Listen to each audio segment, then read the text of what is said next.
Gloire au Seigneur. Amen. J'ai dit gloire au Seigneur. Amen. Que sa main puissante soit sur vos vies. Amen. Et que son amour demeure également avec vous. Amen. Ce matin, nous allons prendre nos Bibles dans le livre de Proverbes, Proverbe 6.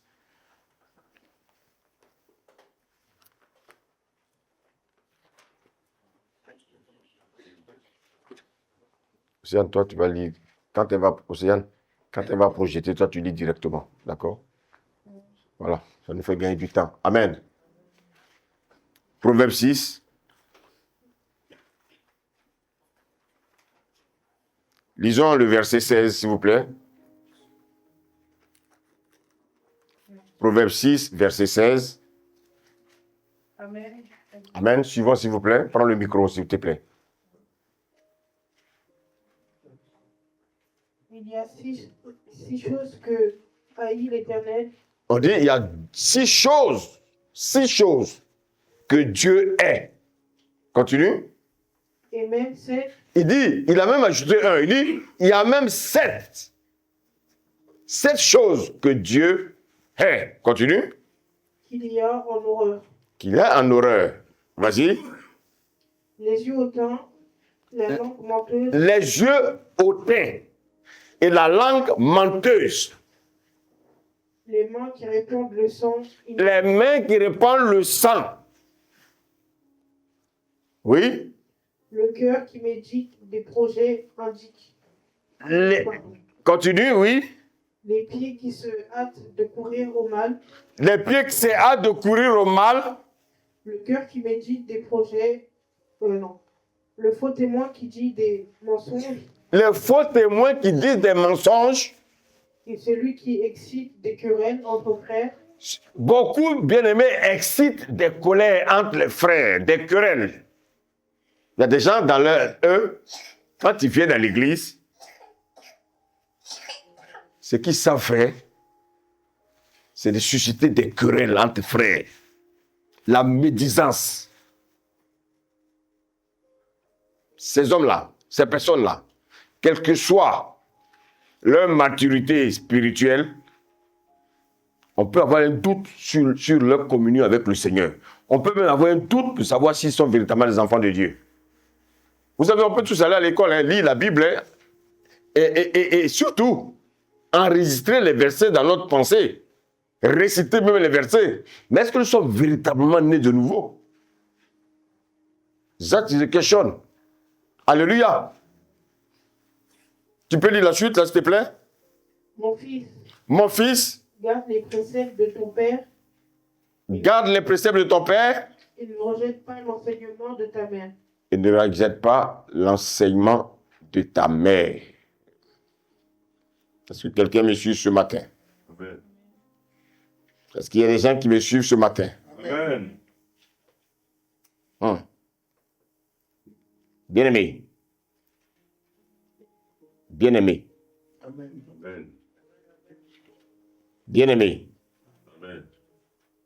Le Seigneur dit qu'il y a 6 choses qu'il n'aime pas. Il y a 6 choses qu'il déteste. Il a même ajouté une autre chose. Dieu dit, il n'a pas envie d'être là où existent ces choses-là. Dieu les déteste. Dieu vomit les personnes qui ont ces choses-là en elles.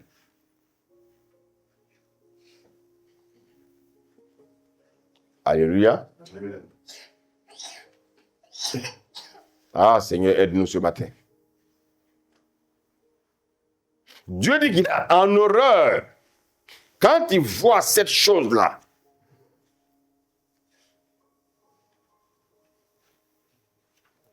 Il n'a pas envie d'être là où se trouve cette chose. Alléluia.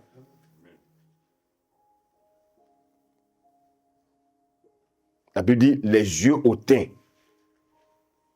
la langue menteuse.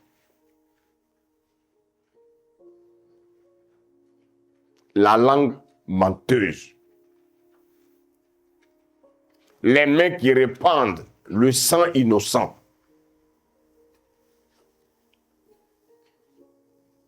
les yeux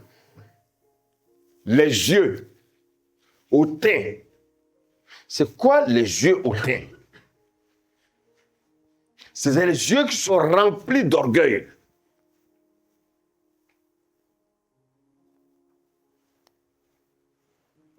Donc en fait, Dieu déteste l'orgueil.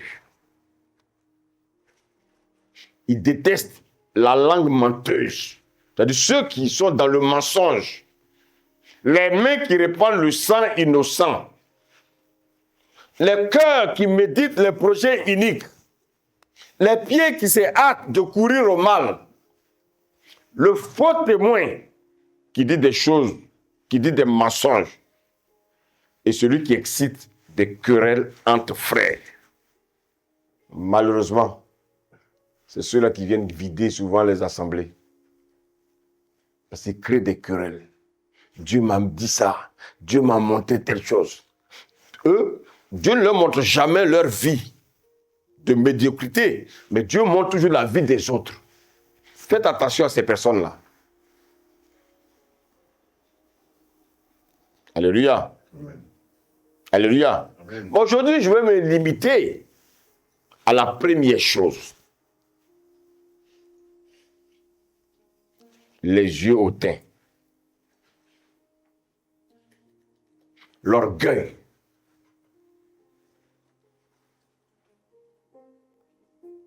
L'orgueil. Vous savez, beaucoup de personnes sont ignorantes de la gravité de l'orgueil.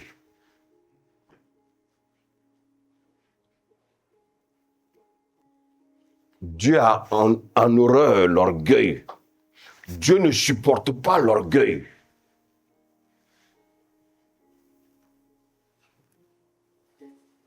Mais malheureusement, vous savez, beaucoup de personnes ne sont pas conscientes de la gravité de l'orgueil. L'orgueil détruit les vies. L'orgueil détruit les amitiés. L'orgueil détruit les emplois. L'orgueil détruit les mariages. L'orgueil détruit les familles.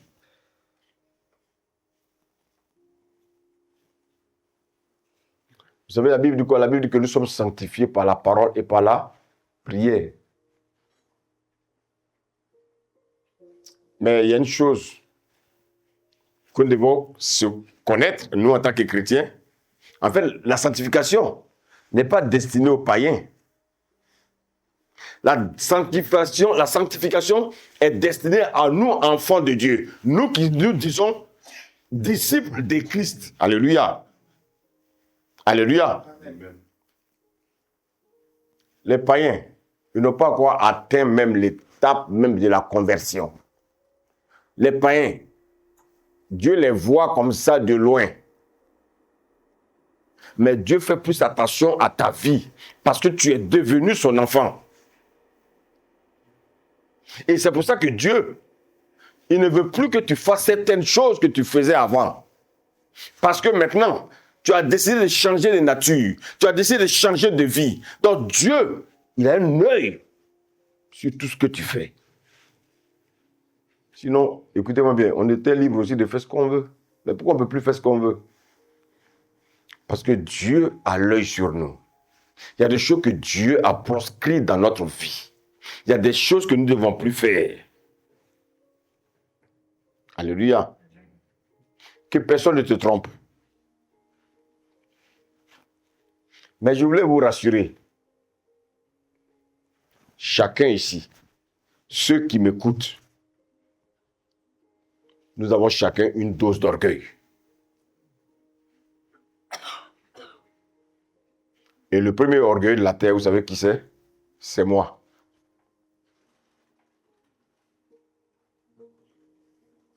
Oui. Je suis conscient qu'il y a un orgueil en moi. Toi, peut-être que tu caches ton orgueil, c'est ton problème. Mais je veux dire, aucun homme sur cette terre, aucun homme sur cette terre ne peut dire qu'elle n'a pas une dose d'orgueil. Tous les présidents de la République sont orgueilleux. les politiciens sont orgueilleux. Voici pourquoi, bien aimés, ils font des promesses à des peuples qui ne tiennent pas.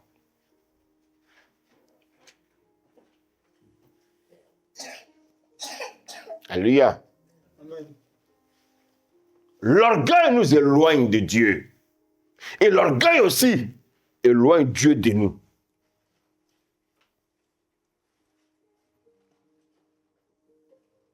L'orgueil bloque tes bénédictions. L'orgueil peut bloquer les projets que Dieu a pour toi.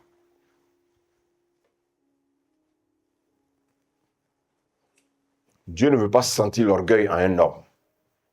Dieu ne supporte pas l'orgueil. Alléluia. Je ne veux pas que tu m'écoutes seulement, mais je veux que, au-delà de l'écoute, que tu prennes conscience et tu prennes la résolution d'abandonner l'orgueil.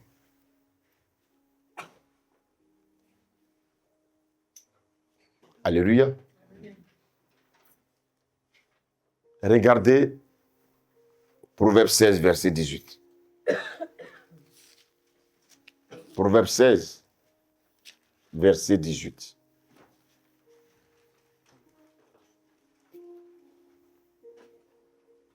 Proverbe 16, verset 18. Suivez, s'il vous plaît. Oui, regardez ce que le Seigneur nous dit. L'arrogance précède la ruine. L'arrogance précède la ruine. C'est quoi la ruine à votre avis? La ruine, c'est quoi? C'est la destruction. Oui, l'arrogance précède la destruction.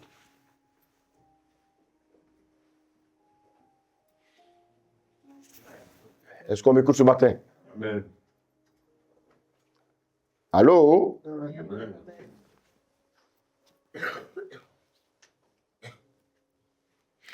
Regardez encore ce que le Seigneur nous dit. Vas-y, continue. Et l'orgueil précède la chute. On dit l'orgueil précède la chute.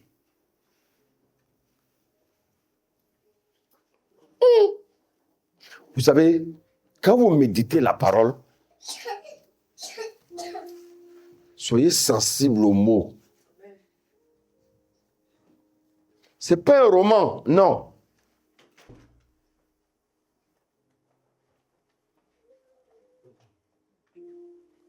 On dit, l'arrogance fait quoi? Précède la ruine. C'est-à-dire, l'arrogance précède la destruction. Et on nous dit, il y a l'orgueil. Et on dit aussi que l'orgueil, il y a l'arrogance. Mais on nous dit que l'orgueil fait quoi? L'orgueil précède quoi? La chute. Alors, qu'est-ce que nous devons comprendre alors? Donc, en fait, il y a une différence entre l'arrogance et l'orgueil. Allô? Amen. L'orgueil et l'arrogance sont deux choses, bien aimées, qui se chevauchent. On dit souvent, oh, mais cette personne est arrogante. Vous savez, on est toujours les premiers à dire que les gens sont arrogants.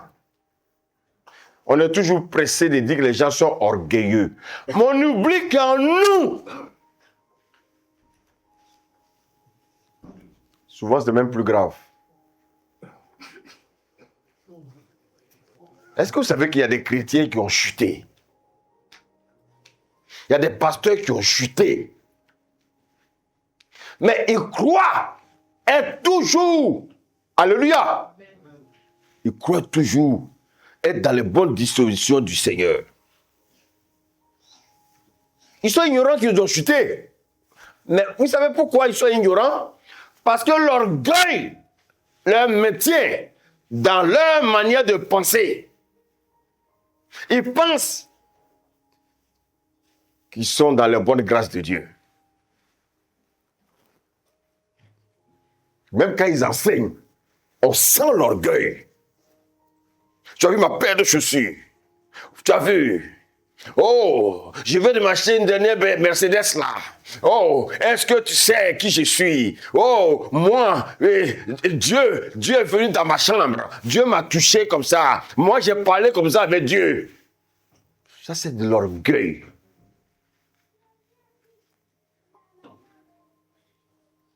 Alléluia. Mais comme ils sont des hommes de Dieu, ils pensent qu'ils ne sont pas orgueilleux. Alléluia. Ils croient ne pas sentir l'orgueil.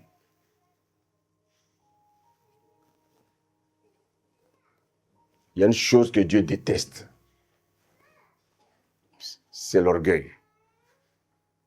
Alléluia. Alléluia. Amen. Est-ce que je me fais suivre ce matin-là? Amen.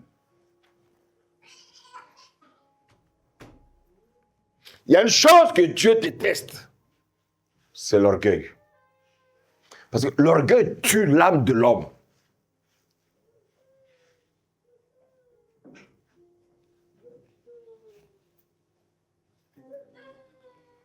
Qui marche avec l'orgueilleux?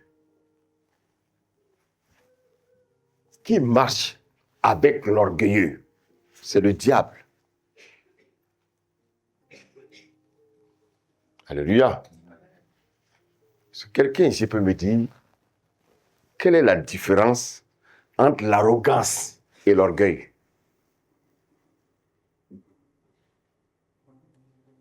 Allô? Est-ce que quelqu'un ici sait qu'il y a une différence entre l'arrogance et l'orgueil? L'arrogance, c'est la prétention, non? Est-ce que l'arrogance c'est la prétention? Elle dit que c'est chercher à se montrer l'arrogance. C'est très bien ces réponses-là. J'aime bien ces réponses-là.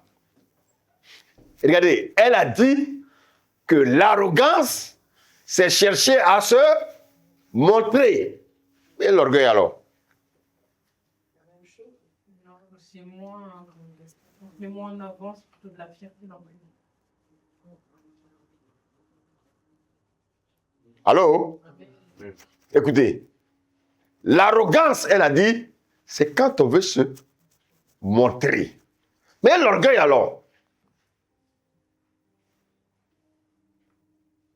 Est-ce qu'il y a une différence? Oui. Parce que si le Seigneur parle de l'orgueil, il a dit que l'orgueil précède quoi?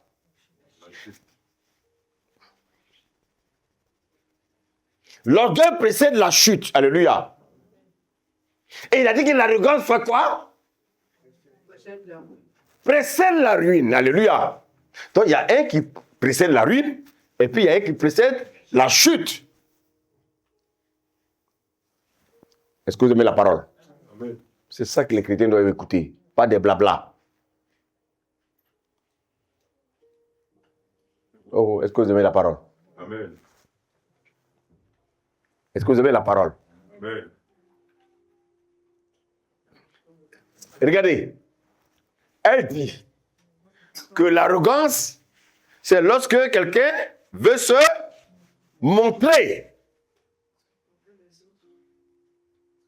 On n'est pas arrogant avec soi-même, on est arrogant envers les autres. Mais l'orgueil, c'est plus nous-mêmes. On est fiers. Oui, mais si c'est nous-mêmes, pourquoi on a l'habitude de dire cet homme est orgueilleux? Pourquoi on dit cet homme est arrogant? Parce que l'arrogance, en fait, c'est dirigé plus vers les autres. L'arrogance est dirigée plus vers les autres. Donc, on est tellement fiers qu'on est prêt à dire des choses contre les autres, pour les blesser, pour leur montrer qu'on est fiers de nous, en fait. Ok. Quand quelqu'un est arrogant, tout le monde le voit physiquement, au travers de ses paroles, alléluia, et puis au travers de ses actes. Donc en fait, il attire l'attention. Et en attirant l'attention, on dit que cet homme-là est arrogant. Donc en fait, l'arrogance, ça se fait de manière visible. Alors Nana, tu me suis? L'arrogance, Ça se fait de manière visible. Alors que l'orgueil, c'est quoi? Subtil. L'orgueil, c'est caché. L'orgueil, c'est caché. L'arrogance, mes yeux voient l'homme arrogant. Mais l'orgueil, c'est subtil, c'est caché.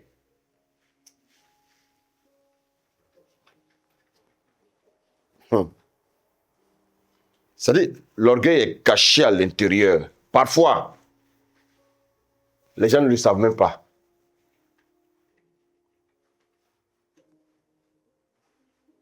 Alléluia. Alléluia. Regardez. Tu peux passer pour être un homme humble parce que tu es pauvre. En général, on pense que les pauvres sont humbles. Et quand on dit que les riches sont orgueilleux ou arrogants, pourquoi? Parce qu'en général, les pauvres, ils aiment faire pitié. Oh, il n'a rien. Mais regardez bien. Le juste pauvre aura de l'argent. Le juste pauvre aura une situation. Le juste pauvre va rentrer bien-aimé. Il va changer bien-aimé sa manière de vivre. C'est-à-dire que Dieu va le bénir. C'est là que tu verras son orgueil.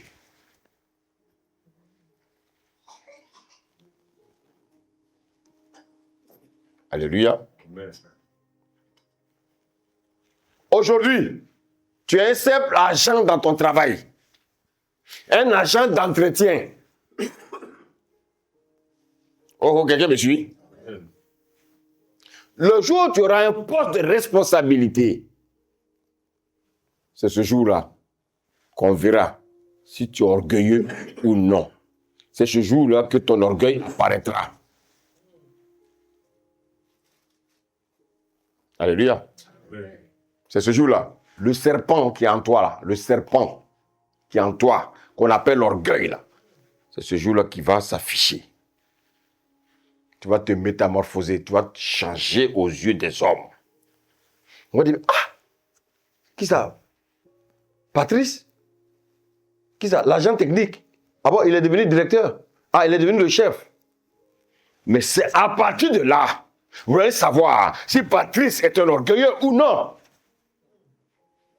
Dans sa position d'agent, non, il n'avait pas un bon salaire. Donc, on pensait qu'il était un homme humble. Alléluia. Mais le jour où il va changer de position,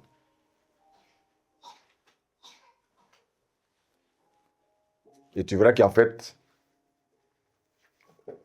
le poste qu'il a eu va vérifier en lui s'il est orgueilleux ou non.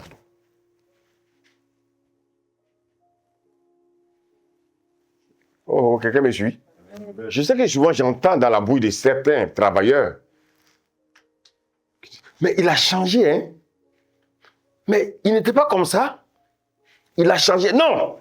L'orgueil était caché quelque part. Mais sa position ne permet pas de définir, bien aimé, de révéler cet orgueil-là.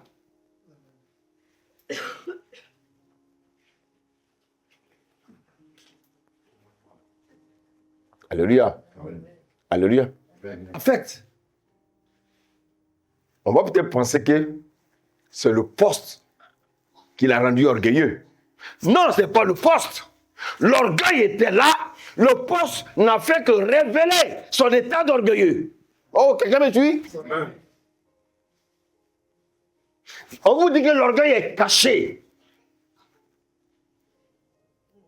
C'est pas parce que il est devenu directeur qu'il est devenu orgueilleux. Non, l'orgueil était là, alléluia. Mais la position des directeurs a révélé son orgueil. Est-ce qu'on peut acclamer le Seigneur ce matin? Est-ce qu'on peut acclamer le Seigneur ce matin?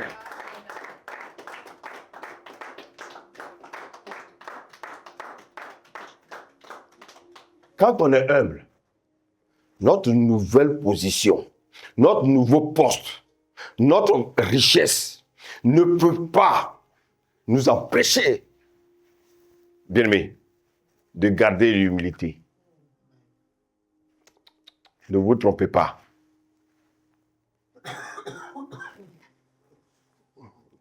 Est-ce que je me fais comprendre ce matin? Est-ce que le Seigneur nous parle ce matin-là? Bien-aimé, est-ce que tu aimes la parole comme moi? Amen. Quand quelqu'un est orgueilleux, c'est pas, bien-aimé, sa position.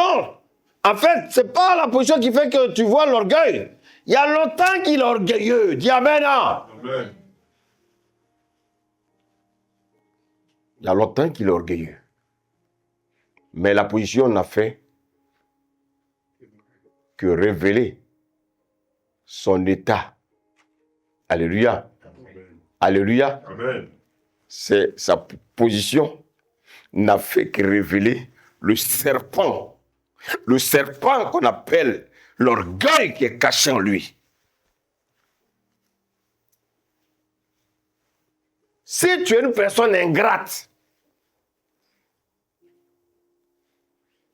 allô? Si tu es une personne ingrate, les gens verront que tu es ingrat. Alléluia. Lorsque Dieu va te bénir.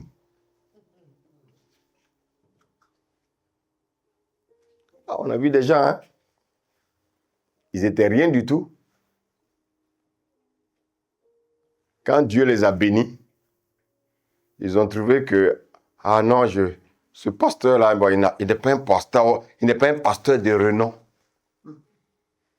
Ah non, moi je vais aller maintenant dans les grandes assemblées où les gens sont connus sur Internet. Oh, quelqu'un me suit ce matin? Alléluia. Les gens vont venir, tu vas prier pour eux, tu vas prier pour eux, tu vas prier pour eux, tu vas prier pour eux. Quand Dieu leur ouvre une porte, et c'est là que tu commences à vérifier véritablement que c'était des vrais bien-aimés. En fait, leur nouvelle position va révéler leur état d'ingrat. Des personnes ingrates. En fait, l'ingratitude était le serpent qui était en eux. Est-ce que quelqu'un me suit? Amen. Quand quelqu'un est reconnaissant, il n'a pas besoin d'avoir une bénédiction pour être reconnaissant.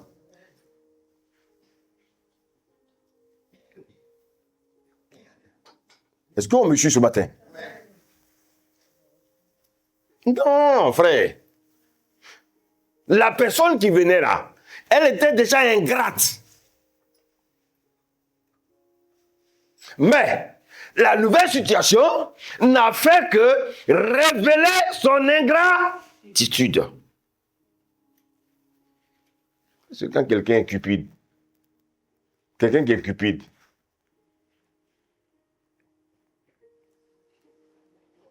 Allô?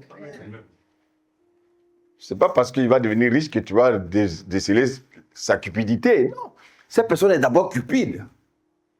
Avant son changement de situation.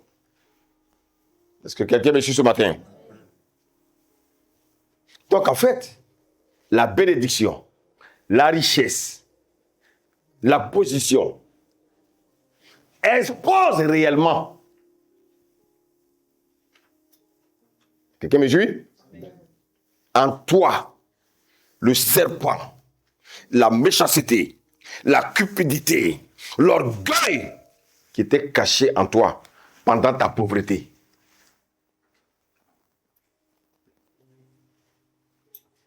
On dit, souvent on entend ça, on dit, oh, parce qu'il est devenu riche, il trompe sa femme. Parce qu'il est devenu riche, il ne regarde même plus sa femme. Oh, parce qu'il est devenu riche, oh, il n'a même plus le temps pour sa femme. Non, écoutez-moi. Cet homme-là, il y avait l'adultère en lui. Cet homme, il y avait l'adultère en lui avant même qu'il épouse cette femme. Il y avait l'adultère en lui. Alléluia. Mais la richesse n'a fait que révéler le serpent d'adultère qui était en lui.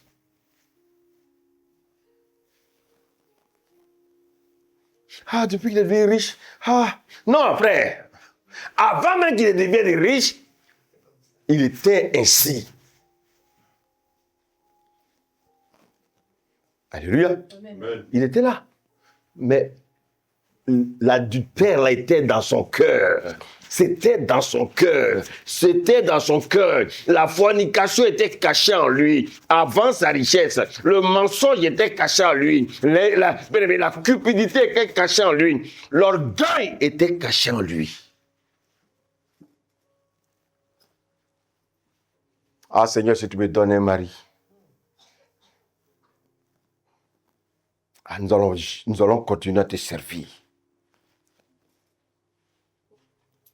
Ah Seigneur. Quand le Seigneur leur donne un mari, quelqu'un me suit là ce matin? Quand le Seigneur leur donne un mari, vous ne le voyez plus à l'église.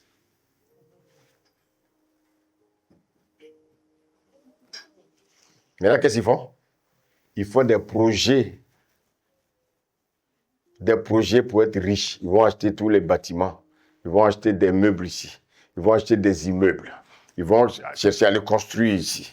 Ils vont chercher à construire là. C'est-à-dire là, maintenant, ils sont devenus plus intelligents que Dieu. Alors que quand elle n'était pas mariée, elle était assidue à l'église. C'est elle qui venait même balayer l'église. C'est elle-même, on n'avait pas besoin de lui dire, elle vient balayer l'église. Mais depuis qu'elle est mariée, elle n'a plus le temps.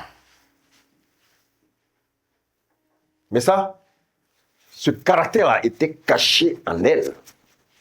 Ce n'est pas le mariage qui a fait quelque chose comme ça. En fait, le mariage n'a fait que révéler, alléluia, la malhonnêteté de cette femme.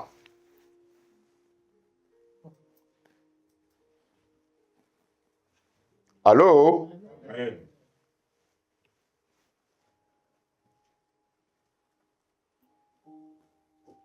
L'argent, c'est un bon maître.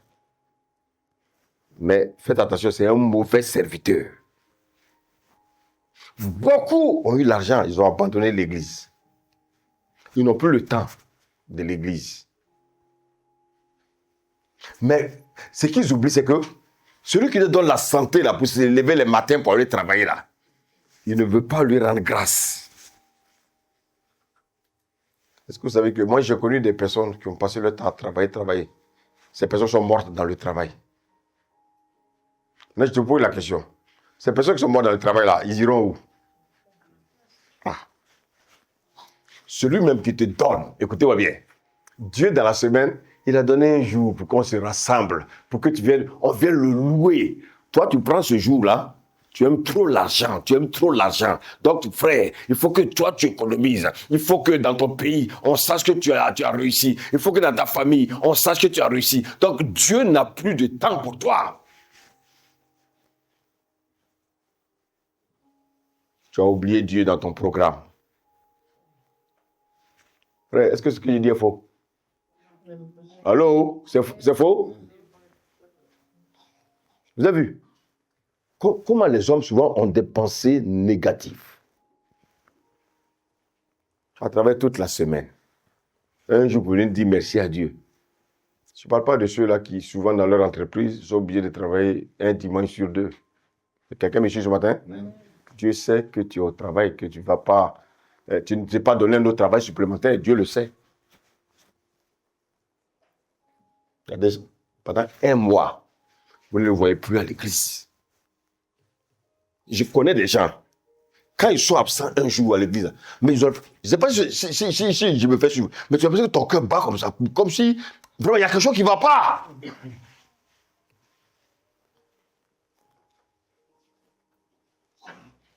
Beaucoup viennent à l'église parce qu'ils ont des besoins. Ce n'est pas mauvais. Mais quand ils ont ces besoins, ils quittent l'église. Ça, ce sont des orgueilleux. Des ingrats. Maintenant, je dis, quand Dieu révèle l'état d'orgueil dans la vie de quelqu'un, qu'est-ce que tu fais? Tu pries pour cette personne. Tu ne peux pas changer cette personne. Écoute-moi bien. Ce ne sont pas tes paroles qui vont changer cette personne. Ce qui va changer cette personne, c'est ta prière. Dis Amen. Amen. Est-ce que vous savez pourquoi il faut prier pour ces personnes orgueilleuses? Parce que l'étape suivante, c'est quoi? Merci. Merci, Nana. On prie pour les orgueilleux parce que l'étape suivante, c'est la chute. On prie pour l'arrogant parce que l'étape suivante, c'est quoi? La ruine.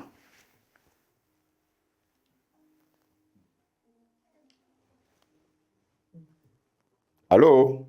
Amen. Beaucoup de chrétiens ont chuté en continuant à fréquenter les églises. Eh bien, ils ne savent pas qu'en fait, ils ont chuté.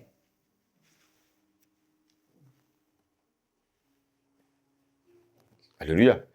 Un pasteur, écoutez-moi bien, même si l'église est pleine de 10 000 personnes, 1000 personnes, et il continue à coucher avec les filles de l'église. Il couche avec les filles de l'église, alors qu'il dit qu'il a sa femme. Mais cet homme-là, en fait, il ne sait même pas qu'il a chuté. Parce que lui, en fait, ce qui le trompe, c'est quoi? Qu'est-ce qui le trompe? Qu'est-ce qui le trompe? Qu'est-ce qui fait qu'il pense qu'il est toujours dans la volonté de Dieu? Parce qu'il voit combien de personnes? 1000 ans? Il voit 1000 personnes dans l'assemblée. Il pense qu'il n'a pas chuté. Il pense que Dieu est avec lui. Alors qu'il couche avec les femmes de l'église. Il fait des bêtises dans l'église. Mais comme il voit 1000 personnes devant lui, il pense qu'il n'a pas chuté. Allô? Mais tu as chuté. Quelqu'un qui couche avec les femmes, c'est parce qu'il a chuté. Alléluia! Amen. Aïe, aïe, aïe. Quelqu'un aime la parole ici? Amen. Frère, c'est ça. C'est pour ça qu'on nous fuit là. On nous fuit. On trouve des arguments. Oui, il est devenu comme ça. Il est devenu ceci, il est devenu cela. Moi, depuis mon appel, ceux qui me connaissent, depuis l'Afrique, avant que je n'arrive ici en France, beaucoup savent. Ils savent ce que Dieu a déposé en moi. Je ne suis pas là pour mentir aux gens. On me dit, si vous voulez m'enrichir, j'allais suivre d'autres amis pasteurs qui sont allés toucher à des fétiches, qui sont allés toucher à des bagues, qui sont allés toucher à ces choses-là pour avoir des églises pleines. J'allais le faire.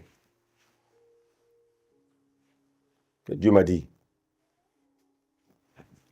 je ne veux pas que tu fasses comme les autres. Mais sache que la parole qui sortait de ta bouche, la parole de vérité là, les gens vont te combattre. Les gens à qui même tu dois mettre ta confiance, ils vont te combattre. C'est pas faux. Je le vis chaque jour.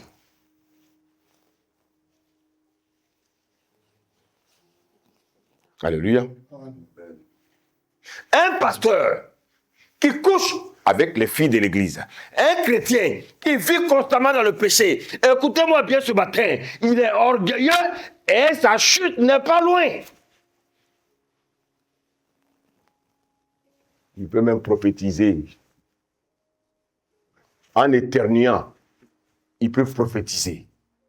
Mais il a chuté. Il peut même continuer même à prêcher. Il peut même bien aimer prêcher. Il peut tromper les gens dans l'église. Il peut exciter les gens dans l'église avec des paroles mielleuses. Mais devant Dieu, il a chuté. Alléluia. Et vous savez, quand on chute, qui gère notre vie? On pense que c'est Dieu. Non. C'est Satan qui nous gère. C'est Satan qui nous gère. Parce qu'il nous a mis dans une confusion. Tu auras des prophéties qui sont vraies. Tu auras des prophéties qui sont fausses. Tu vas prophétiser des choses qui arrivent. Tu vas prophétiser des choses qui n'arrivent pas. Mais malgré ça, d'après tes prophéties, malgré tes prophéties, tu vis dans l'adultère, tu vis dans le mensonge, tu vis dans l'hypocrisie, tu vis dans la manipulation. Tu es un manipulateur bien-aimé. de Satan. Dieu déteste l'orgueil. Voici pourquoi, bien-aimé, ne marche pas avec les orgueilleux. Parce que l'orgueil est caché.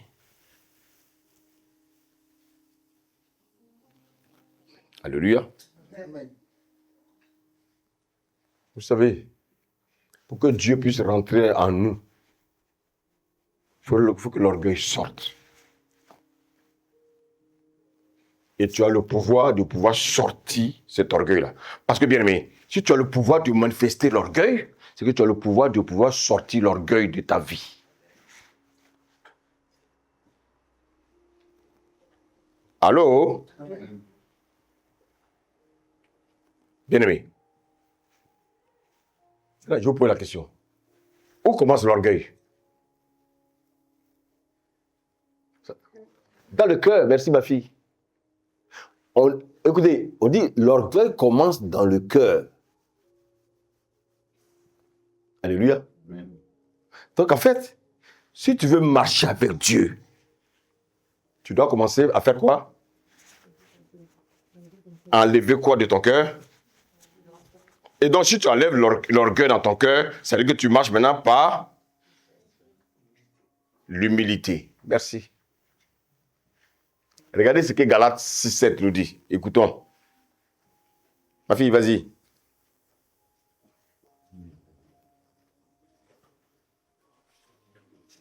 Galates 6, verset 7.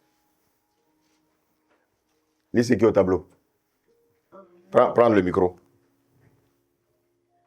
Ne vous y trompez pas. Ne vous y trompez pas. Vous savez, vous les chrétiens, votre problème c'est que vous croyez tromper Dieu. Vous croyez être malin. Est-ce que vous savez, si on était ici, l'enceinte est noire, la nuit noire, vous mettez une fourmi noire, Dieu voit la fourmi noire. Vos cheveux là, alléluia, Amen. Dieu connaît le nombre de cheveux que vous avez. Et un Dieu comme ça, vous voulez jouer avec lui. Vous voulez jouer les malins avec lui. Alléluia. Amen.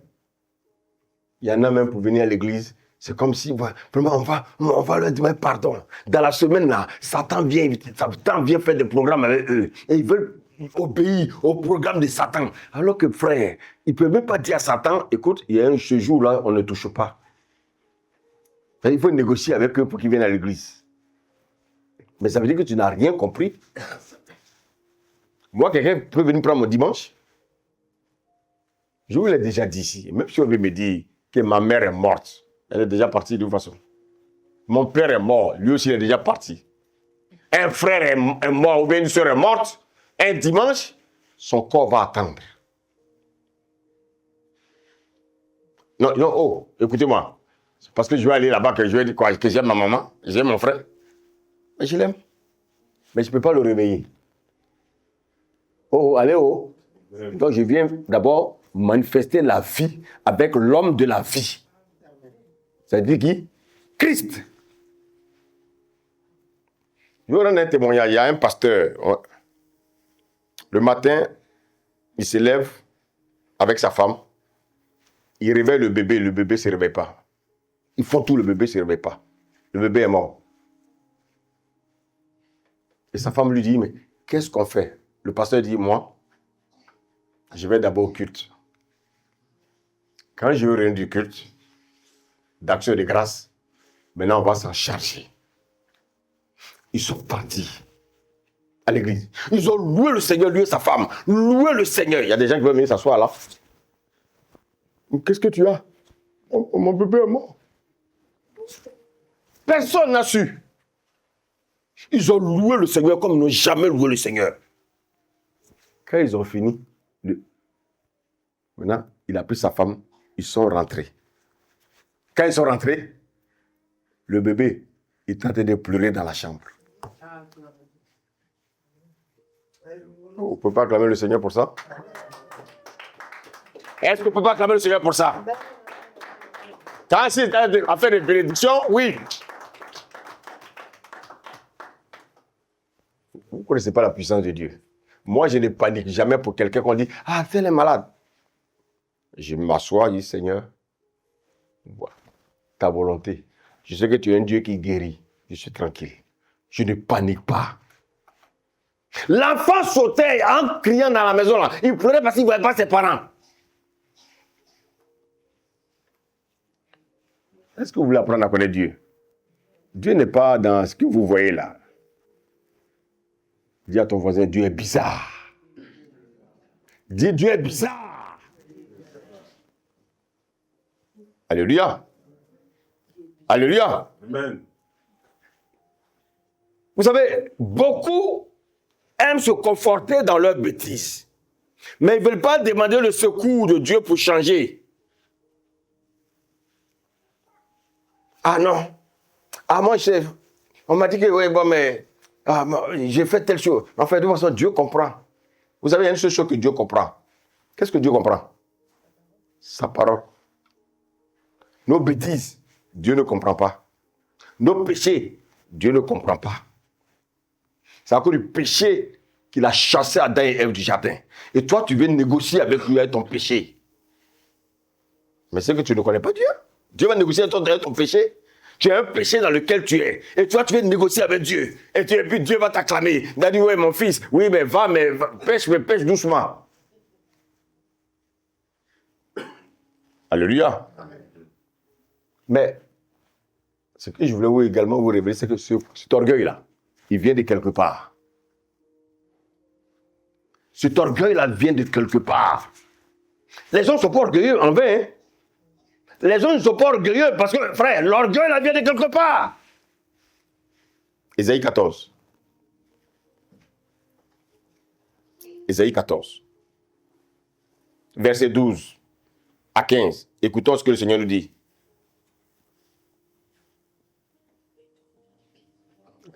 Lis au tableau. Je monterai sur le sommet des nues.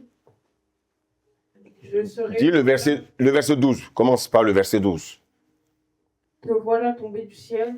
Te voilà tombé du ciel. Continue. Astre brillant. Astre brillant. Fils de l'aurore. Fils d'aurore. Il parlait de qui? Il parlait de Lucifer. Est-ce que vous savez que Lucifer n'était pas... c'est Lucifer qui est devenu Satan. Mais au départ, il était un ange. Il était un ange de lumière, un ange puissant. Et il était au service de Dieu. Il servait Dieu. Et il dirigeait les autres anges. Alléluia. Alléluia. Amen. Continue, ma fille. Tu es abattu à terre, toi le vainqueur des nations. Continue. Tu disais en ton cœur. Tu disais en ton cœur, tu disais. Donc l'orgueil vient d'où? Du cœur. C'est dans le cœur que viennent les mauvaises pensées. Donc il disait en son cœur. Donc les pensées de Lucifer n'étaient pas bonnes. Écoutez-moi bien. Quand un homme veut faire le mal, ça vient d'abord du cœur. Quand tu veux aller pécher là, c'est le cœur. Ça commence par le cœur là. Avant que tu ne poses l'acte. Allô? Amen. Un homme qui veut tromper sa femme, ça vient d'abord dans son cœur. Il y a une voix qui lui dit ne fais pas, une voix qui lui dit fais. Maintenant, c'est à lui maintenant de décider à quelle voix il va obéir. Ça, il ne faut pas mettre Dieu dedans. Dieu t'a dit ne fais pas. Et puis toi, tu veux faire. Ça commence dans ton cœur. Donc, Lucifer, quelque chose est venu dans son cœur. Le serpent est venu dans son cœur. Oh, quelqu'un me suit? C'est comme ça que le serpent vient aussi dans vos cœurs. Non, la vie n'a pas changé. Rien n'a changé. Soit c'est le serpent, soit c'est l'agneau. Qui te parle? Est-ce que c'est l'agneau? Ou bien qui te parle? Est-ce que c'est le serpent? Le serpent est venu parler à Adam et Ève. L'agneau aussi était là, mais ils ont préféré écouter le serpent. Ils ont laissé le serpent rentrer dans leur cœur. Au lieu de laisser l'agneau rentrer dans leur cœur, le serpent est rentré dans leur cœur. Ils obéissent à la voix du serpent. Allô? Lucifer, il avait aucun serpent. Mais le serpent va rentrer. Continue la lecture. Je monterai au ciel. Il dit, je monterai au ciel. Regardez. Il disait en son cœur. Le cœur là, faites attention à votre cœur. Quelles sont les pensées qui viennent dans vos cœurs là? Si c'est mauvais, il faut les rejeter tout de suite. Il disait en son cœur. Il n'a pas dit à son tibia. Il n'a pas dit à son nez. Il n'a pas dit à ses yeux. Il a dit en son cœur. Ce sont les pensées qui viennent dans vos cœurs. Il dit, je monterai. Continue ma fille. J'élèverai mon trône au-dessus des étoiles. J'élèverai mon trône au-dessus des étoiles. Donc, regardez, il dit, je monterai, oui, j'élèverai je monterai. J'élèverai mon trône au-dessus des étoiles, oui. Il dit quoi encore? Je m'assiérai sur la montagne de l'Assemblée. Je m'assiérai sur la montagne de l'Assemblée, oui. À l'extrémité du septentrion. Et il a dit quoi encore? Je monterai sur le sommet des nues. Je serai semblable au Très-Haut. Merci. Qu'est-ce que vous constatez ici? J'ai entendu là. Je. Toute personne qui est toujours en train de dire je. Vous savez, souvent tu rentres dans des couples. Ça fait pitié. Des couples chrétiens.